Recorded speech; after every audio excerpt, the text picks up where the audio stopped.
Ces robots autonomes peuvent collecter 90% des déchets sous-marins. Yeah, it's in. I think you're right on top of it. Should we try to turn on the sonar as well? Les océans contiennent aujourd'hui entre 26 et 66 millions de tonnes de déchets, dont environ 94% se trouvent au fond des mers. Face à ce problème de taille, 9 pays européens se sont associés afin de créer SeaClear, une flottille de robots autonomes de collecte des déchets sous-marins. Elle est composée de 5 engins. Un drone aérien chargé de repérer les déchets en surface et les autres navires pour éviter tout risque de collision, 2 robots sous-marins pour repérer et collecter les déchets en profondeur, et enfin de 2 navires. There was the main vessel that collects litter from the seabed. On the left, we have the orange vessel that will collect the litter. And then in between, we have 2, let's say, surface water drones connected that drag a net. And that is then used to collect surface litter.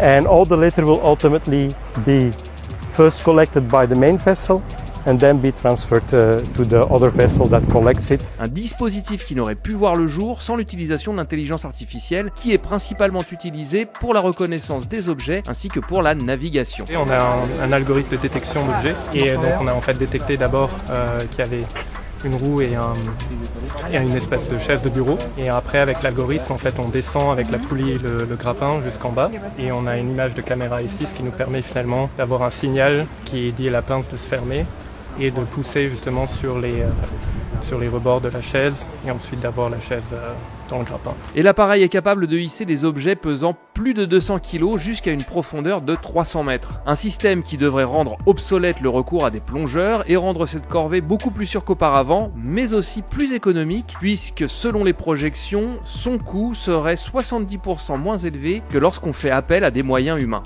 Bon, là on voit pas forcément les indicateurs, il y a des métaux lourds dans l'eau ou d'autres. Frédéric Derlot, le 26 août 2018, disparaît alors qu'il vient, semble-t-il, de faire une randonnée à la frontière suisse. Normalement, il aurait dû rentrer le soir même, parce qu'il avait rendez-vous avec son fils à 18h le dimanche soir.